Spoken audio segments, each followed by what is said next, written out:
Buenos días, hoy damos inicio a la charla número 82 de Radiografía del Imperialismo Británico. Es el día martes 1 de octubre del año 2024. Si bien, como ya dije la vez pasada, ya estamos en primavera, bueno, parece que el dios tiempo no se ha enterado. Está mejor, pero todavía hace fresquito. La primavera todavía no empezó. Bien, en la última charla terminamos con el avistamiento por parte de la goleta Sarandí de una flota brasileña que estaba cruzando el canal del Banco Ortiz. Por ser un lugar muy estrecho, porque uno por arriba ve agua, perfecto, pero abajo hay un pequeño canal porque hay un gran banco de arena, el Banco Ortiz. El almirante Brown, con esa información, decide, con la osadía que lo caracterizaba, ir a atacarlos allá. Y así fue que se dirigió con la 25 de mayo y el resto de la flota a enfrentar a una poderosa división brasileña, que estaba integrada por la fragata Nitherohy, que era el buque insignia del capitán británico James Norton, al servicio del imperialismo británico, brasileño, y las corbetas Liberal, Maria da Glória, Maceió y 7 pequeñas goletas. O sea, era una fuerza bastante poderosa. Brown enfila con sus naves, pero por esas variaciones que tiene la marejada en el Río de la Plata, había poca agua. Entonces él no se acobardó por esa situación, sino que siguió con la 25 de mayo, seguido nada más que por la goleta Sarandí, que por su menor calado podía hacerle juego, digamos, ¿no? Como nave 1 y nave 2, ¿no? Eran ellos dos solos contra toda esa gran cantidad de naves brasileñas. Lo que sí, porque estar en un canal estaban como una tras de otra, ¿no? Hubo un enfrentamiento terrible entre la Nitherohy y la 25 de mayo, un cañoneo muy importante. Ambas naves sufrieron serios daños, pero contando solo con la ayuda de la pequeña Sarandí, Brown se podría decir que logra tener una victoria media pírrica, si ustedes me permiten. No fue definitoria, pero les hizo a los brasileños volver grupas y dirigirse a Montevideo. O sea, con una nave y un cuarto, que sería la Sarandí, había logrado frenarlo en el llamado combate de buques varados, porque ahí se va a producir la varadura de varias naves, entre ellas la 25 de mayo, la Nitherohy, la Maceió. Todas encallaron al querer escaparse del canal para ir por otro lado. Bueno, tac, quedaban en la arena. La 25 de mayo recién pudo zafar de la varadura, cual es la expresión marinera, a las 5 de la mañana del otro día, o sea, del 3 de mayo de 1826, y dirigirse hacia el apostadero naval de Buenos Aires, porque les recuerdo, mis queridos amigos, que la ciudad de Buenos Aires, pese a que sus habitantes se llamaban porteños, que significa ciudad que tiene puerto, no tenía puerto. Recién se va a construir el puerto de Buenos Aires, lo que hoy conocemos como Puerto Madero, durante la primera presidencia del general Julio Argentino Roca. Es decir, había un apostadero naval. Cuando las naves brasileñas regresan a Montevideo, bueno, las autoridades imperiales verdaderamente denostan el poco valor, por la ignorancia del tema de la lucha en el mar, que habían tenido supuestamente los marinos brasileños, como diciendo, ustedes siendo tantos no pudieron vencer a una nave, la 25 de mayo, con otra más chiquitita de apoyo, que era la Sarandí. Bueno, les dijeron, como diría una expresión popular, de todo menos bonito. Por esa razón, los marinos británicos y brasileños, ¿no?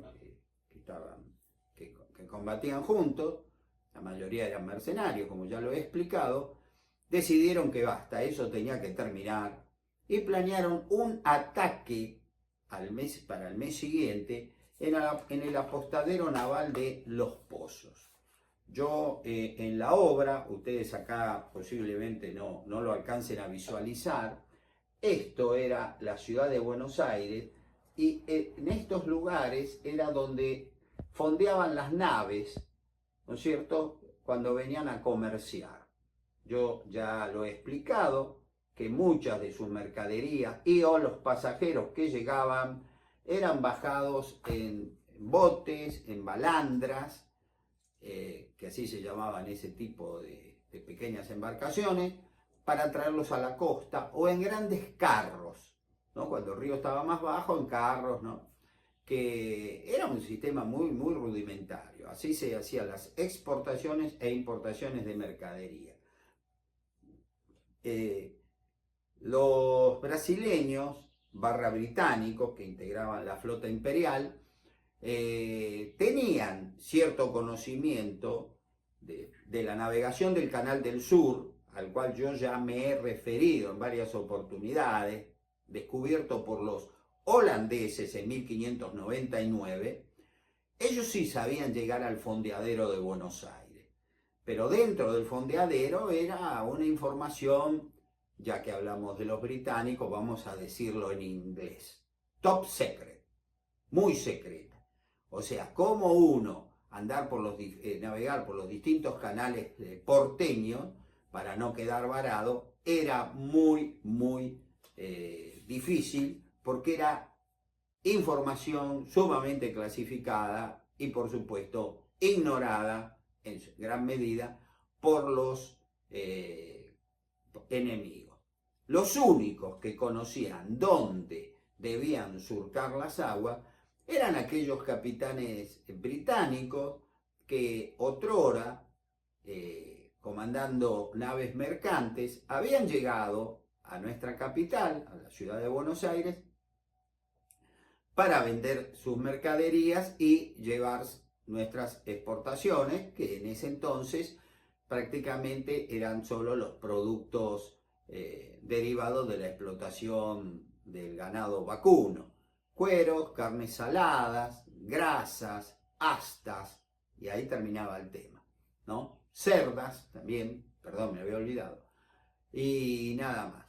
Como muchos de esos capitanes mercantes pasaron a ser capitanes de guerra de la Armada Imperial Brasileña, se planificó un ataque considerando que tenía muchas posibilidades de atrapar al almirante Guillermo Brown con su flota en el fondeadero y destruirlo definitivamente, porque era una pesadilla que a ellos les generaba un gran dolor de cabeza, porque desde Río de Janeiro el emperador Pedro I estaba más que furioso.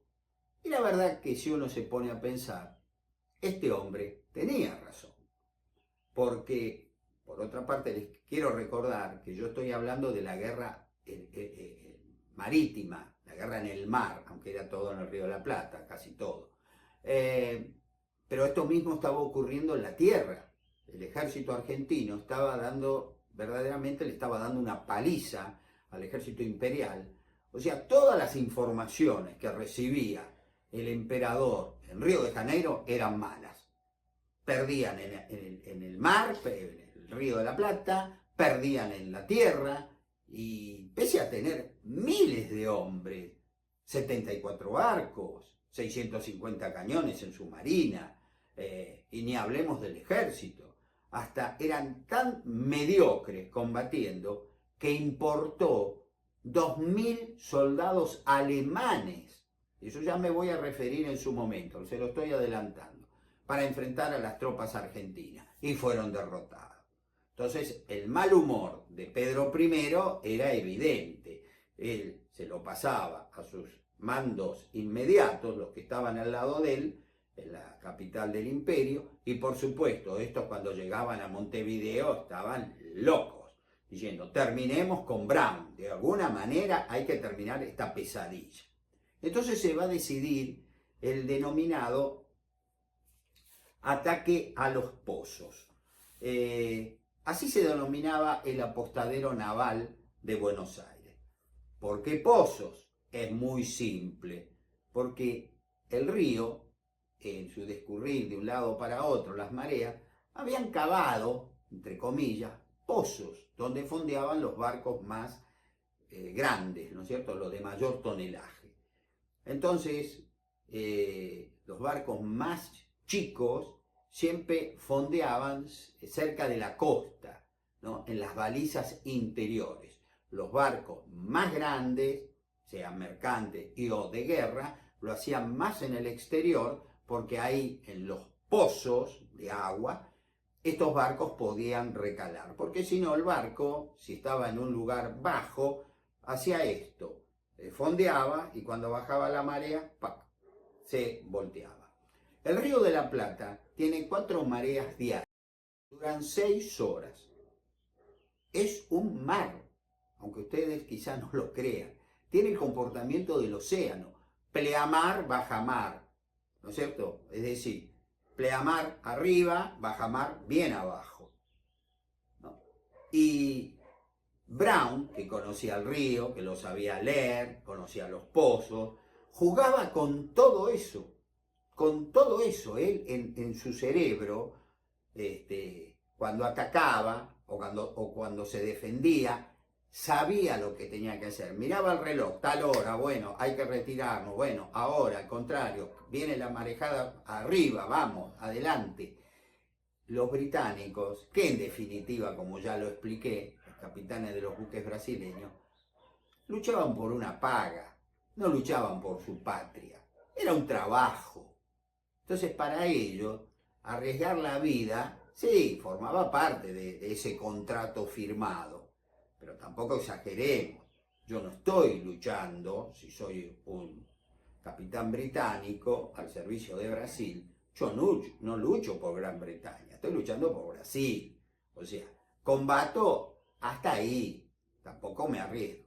Brown, nacido en Irlanda, en ese entonces era un dominio británico, él se consideraba argentino, él tenía toda la pasión puesta en nuestra patria, nuestra bandera. Por eso él y sus hombres luchaban diferente. Era otra cosa. Los mercenarios británicos al servicio de Brasil lo hacían de una manera, hasta acá.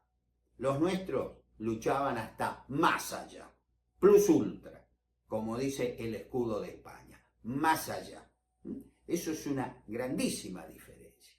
Bueno, la cuestión que en junio de 1826 sorpresivamente se incrementan el número de naves y en vez de quedarse en un arco ideal entre Colonia del Sacramento y las costas quilmeñas, por el Canal del Sur los brasileños avanzan hacia los pozos. Es decir, van a la boca del lobo, van a atacar donde está nuestra flota, frente a la ciudad de Buenos Aires. Puso el comando de esa operación naval al capitán de navío Jacinto Roque de Sena Pereira, ¿no? Que había atacado a unos transportes argentinos días antes y con 31 naves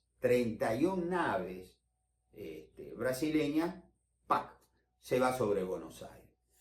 Cuando los vigías avistan la flota, por supuesto, se tiraron cañonazos, se tocaron campanas, todo, para que los marinos que estaban descansando en la ciudad de Buenos Aires fueran urgentemente a tomar posesión de combate en cada una de las naves en las que ellos prestaban servicio.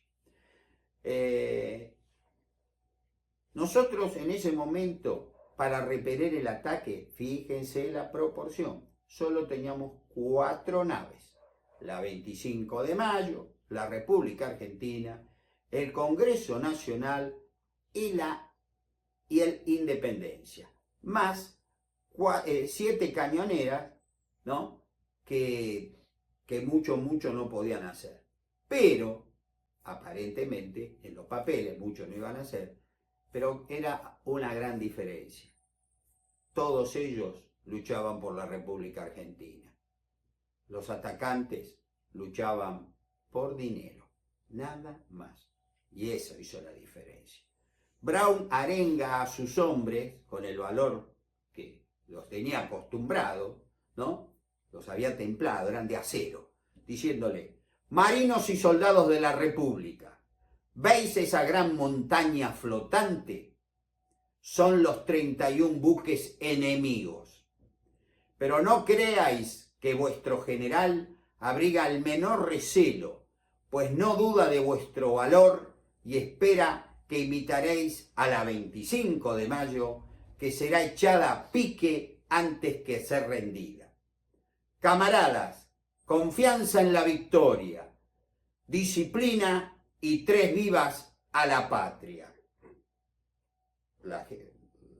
Los hombres que estaban embarcados, por supuesto, vivaron a nuestra patria, y entonces, al concluir la ovación, ¿no? del griterío, ¿no? Vamos a pelear hasta la muerte, Brown dio la consigna inmortal, que para mí sigue vigente en la Marina de nuestra patria: fuego rasante, que el pueblo nos contempla. Y era cierto, aunque a ustedes les parezca increíble. Los porteños se acercaron a la costa del río, ¿no? y vieron el combate. Lo vieron en vivo y en directo como si fuera una película, ¿sí? ¿Dónde se libró el combate? Bueno, la estatua del almirante Guillermo Brown se encuentra perpendicular entre la Casa Rosada y el Correo Central. Está él de pie, con la espada desenvainada sobre... Ustedes habrán pasado miles de veces, seguramente, los habitantes de esta zona. Queda enfrente de la calle Paseo Colón, Alem, perdón. Y bueno, por ahí se libró el combate de los pozos. Hoy, por supuesto, te dicen, ¿cómo? Si hay terrenos, no, claro, el hombre ha conquistado el río, mucha extensión. Tenemos Puerto Madero, después hay edificios, y después, qué sé yo, 1,5 kilómetros, 2 kilómetros, recién está el río. Bueno, en esa época no, el río llegaba prácticamente donde estaba la estatua. Les digo para que se ubiquen.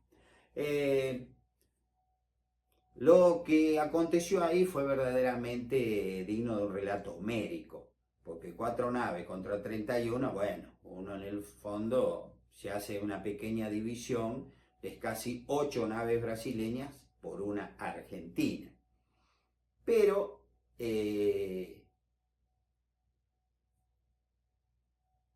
no, las matemáticas en este caso van a fallar. El combate empezó a las 2 de la tarde, del 26 de junio de 1826, y se luchó con gran valor, digno de reconocerlo, por ambas partes. A las 4, según consignó un improvisado cronista, comenzó a cesar el cañoneo, y al despejarse el humo del combate, porque era una humareda de esa época, los cañones, se pudo observar que la Nicheroi, la nave insignia de los brasileños, estaba muy dañada. Recuerden que la Nicheroi, Brown estuvo a punto, ahí cito nomás, como diría el paisano, de capturar la fondeada de Montevideo. Bueno, la nave había sufrido había sufrido gran daño en el combate. Y el resto de la flota invasora tampoco le había ido muy bien. Tenía muchos muertos y despacito se empezaron a retirar, ¿no?, hacia Quilmes por el Canal del Sur. Y entonces, ¿qué pasó? Fíjense la osadía, el valor, el patriotismo de esas 6 pequeñas cañoneras que salieron a perseguirlos y a cañonearlos. Claro, porque como ellas tenían un calado tan pequeño, podían salirse del canal, ¿no?, en la pleamar, que fue el momento en que se empezó a retirar la flota brasileña, y los atacaron. Eran como pequeños aguijones, como si fueran abejas, atacando, toco y me voy, toco y me voy, lo volvieron locos. Nuestra maltrecha flota también sufrió los impactos del ataque, pero permaneció en los pozos, se quedó ahí, no se arriesgó a salir en persecución. Para eso se encargaron las cañoneras, las 6 cañoneras que les acabo de nombrar. A la noche del domingo 11 de junio, Brown asistió en el Coliseo Provisional de Buenos Aires a una comedia musical italiana en el teatro que se llamaba La Cenicienta. La obra se demoró bastante en empezar, porque cuando Guillermo Brown llegó a su palco, el público, al verlo, se puso de pie, vitorió su nombre, las mujeres y los hombres durante varios minutos agitando pañuelos blancos y algunos celestes, lo vivaron, lo vitorearon, se cantó el himno. Fue un momento verdaderamente fantástico. Yo ya lo dije, Guillermo Brown fue en vida el único hombre que recibió ese tipo de cariño del pueblo de Buenos Aires. Lo consideraban el héroe de Buenos Aires. Y la verdad que bien ganado tuvo ese nombre. El director de la orquesta, voy a leer esto porque es lindo, Mariano Pablo Rosquellas, ejecutó el himno nacional que fue entonado por los concurrentes con gran patriotismo. Volvieron, se imaginan, los brasileños con la cola entre las patas. Habían fracasado, pese a ser 31 naves. 4 los enfrentaron, más las 6 pequeñas cañoneras. Habían sido derrotados. Cuando llegaron a Montevideo, imagínense el estado de paranoia que tenían los altos mandos del emperador. Porque encima había que enviar un barquito, una goleta, a Río de Janeiro e informarle. Su Majestad, el ataque con 31 naves sobre los pozos, sobre Buenos Aires, fracasó, fue repelido por 4 naves y 6 cañoneras. Ah, bueno, ¿quién va a decírselo al emperador? Que era un hombre bastante iracundo, pero ese sí, era de esos, pese a su uniforme lleno de medallas, su espada, jamás combatió, nunca escuchó silbar una bala, como una vez el general Belgrano escribió en una carta, ¿no? Hay que estar en una guerra. Él no estaba, él mandaba a pelear por otro. Bueno, él decía, yo les pago y el resultado es un desastre. Por eso, Brasil va a decidir, señores, algo tenemos que hacer. ¿Y qué es lo que tienen que hacer? Atacar de vuelta. Brown sabe que lo van a volver a atacar. Repara lo mejor que puede sus naves, que cada vez van siendo menos, cada vez tenemos menos. Valor sobraba, naves faltaban. Entonces, se va a producir lo que para muchos es la cumbre de la gloria naval argentina, el combate naval de Quilmes. Al mes y monedas de la derrota de los pozos, los brasileños vuelven al ataque. El combate naval de Quilmes se va a librar durante 2 días, entre el 29 de julio de 1826 y el día 30. La escuadra enemiga ahora la comanda James Norton, británico, y estaba compuesta por la fragata Nicheroy, las corbetas Liberal, María da Gloria, Maceió e Itaparica, los bergantines Pirajá, Caboclo, 29 de agosto, Independencia o Morte, Real Joao, y las goletas Apula, Real Paulastina, 19 de Janeiro. Como ustedes ven, la creme de la creme. Nosotros, a las 10 de la mañana del 29 de julio, un día frío, espantoso, pleno invierno, desde la fragata 25 de mayo se dispara un cañón para convocar a las tripulaciones que están en tierra, como diciéndole: muchachos, han vuelto, vamos a darle una nueva zurra a los imperialistas. Se alistaron la 25 de mayo, los bergantines Congreso Nacional, Independencia, General Balcarce, República Argentina y las goletas Sarandí, Río de la Plata y La Pepa. El combate de Quilmes, como ya lo dije, abarcó 2 días, sábado 29 de julio y el domingo 30 de julio. En el primer día de combate, Brown planea un ataque nocturno, es decir, no esperó que lo atacara, no, él salió a atacarlo, salió a atacar a esa monstruosidad que se les venía encima.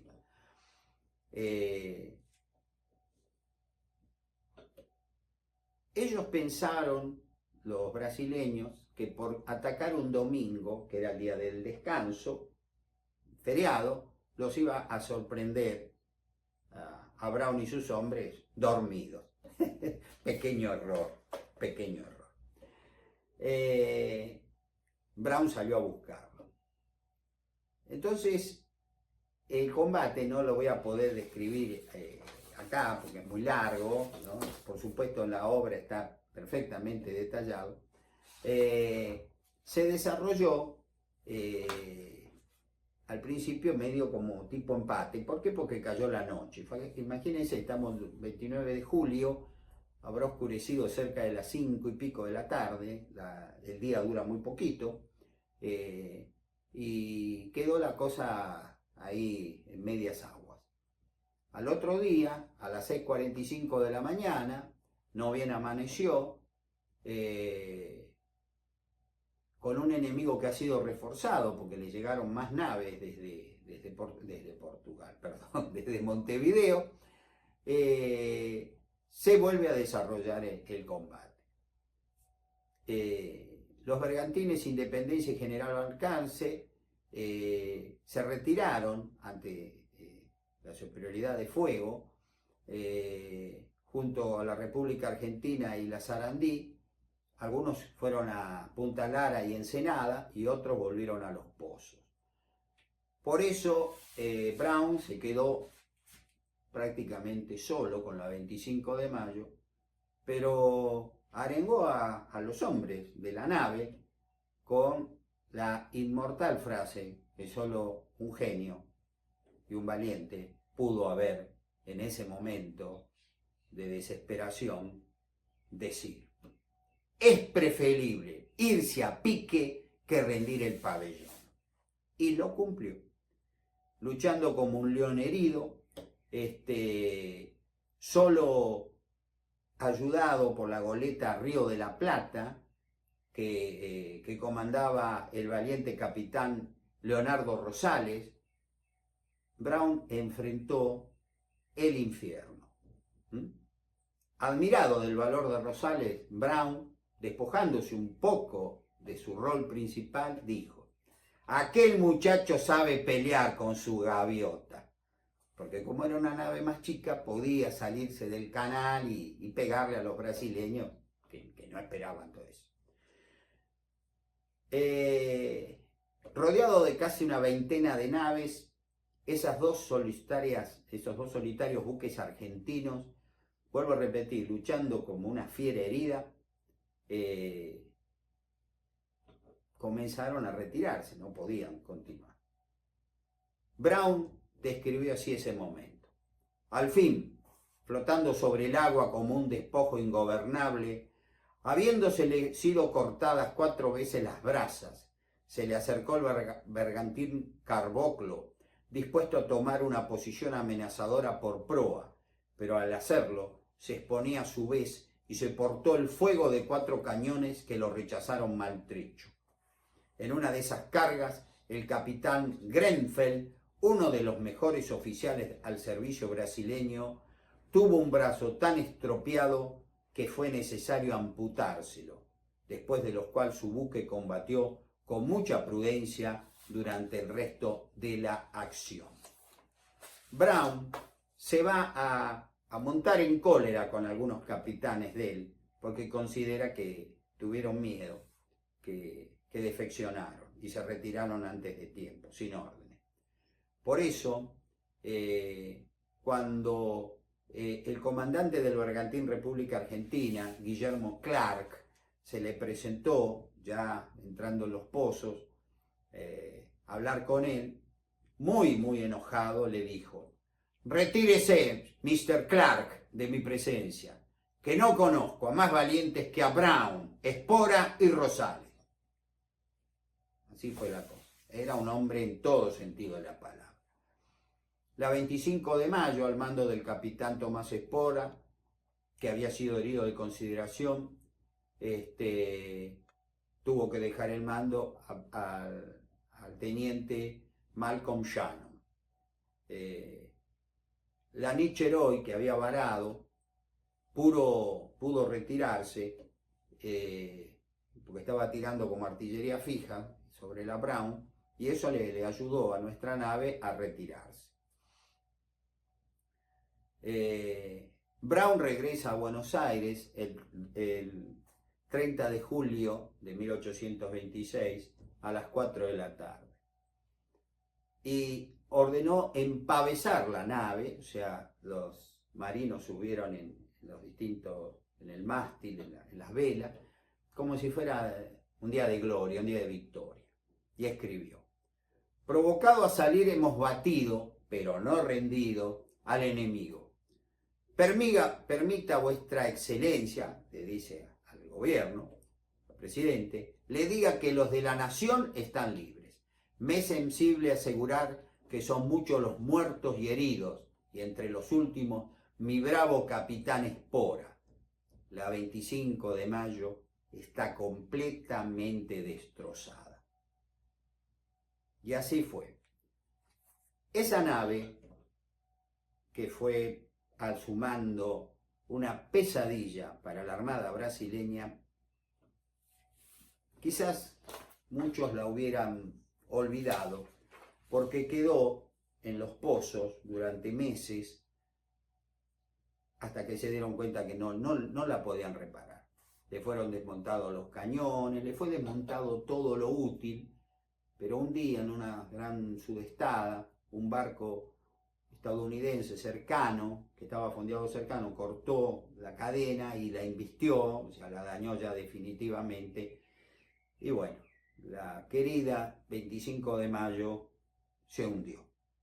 Perdimos así a una nave que, por supuesto, es un ser inanimado, pero permítanme decirles, quizá uno está un poquitito loco, que esa nave tenía algo, no sé qué, pero tenía. Ella más Brown eran otra cosa, eran superiores a la mejor nave brasileña. Recordando que fue dañada terriblemente en el combate naval de Quilmes, muchísimos años después, el partido de Quilmes, donde yo he nacido y donde vivo, no se olvidó de la 25 de mayo. Y así es que nuestro escudo municipal la tiene navegando airosa y gloriosamente como en los tiempos que el almirante Guillermo Brown la comandaba.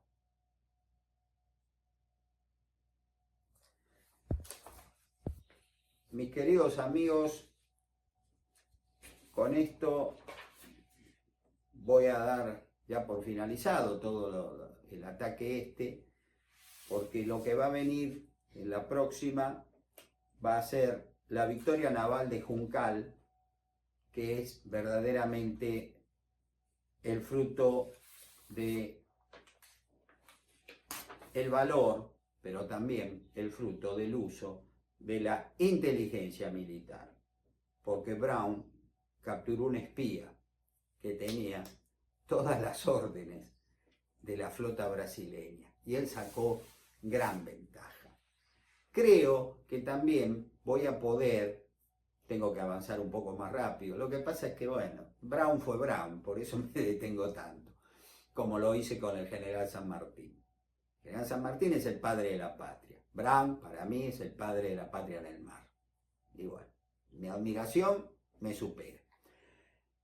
Me voy a referir también, si Dios quiere, en la próxima, luego de la batalla de Juncal, a la victoria, la increíble victoria obtenida en un lejano pueblito de nuestra Patagonia, que es una hermosa ciudad, la ciudad más austral de la provincia de Buenos Aires, Carmen de Patagones.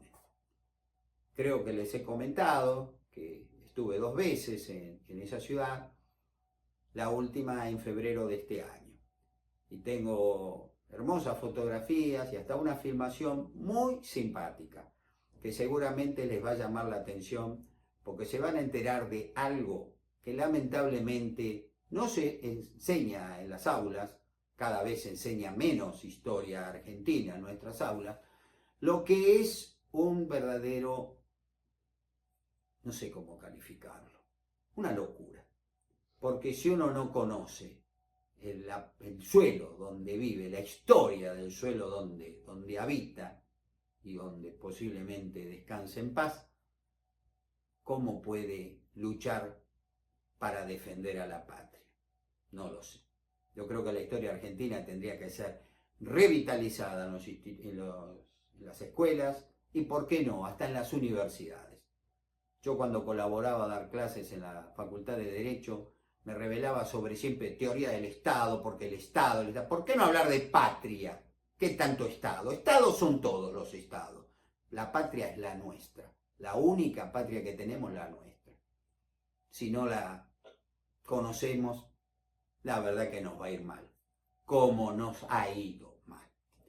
Mis queridos amigos, si Dios quiere, los veré el martes 8 de octubre y les aseguro que Dios mediante van a escuchar algo que les parece que para mí es digno de ser filmado. Tendría que haber una película sobre el combate de Carmen de Patagones. Como siempre han sido ustedes muy amables. Muchísimas gracias por su atención.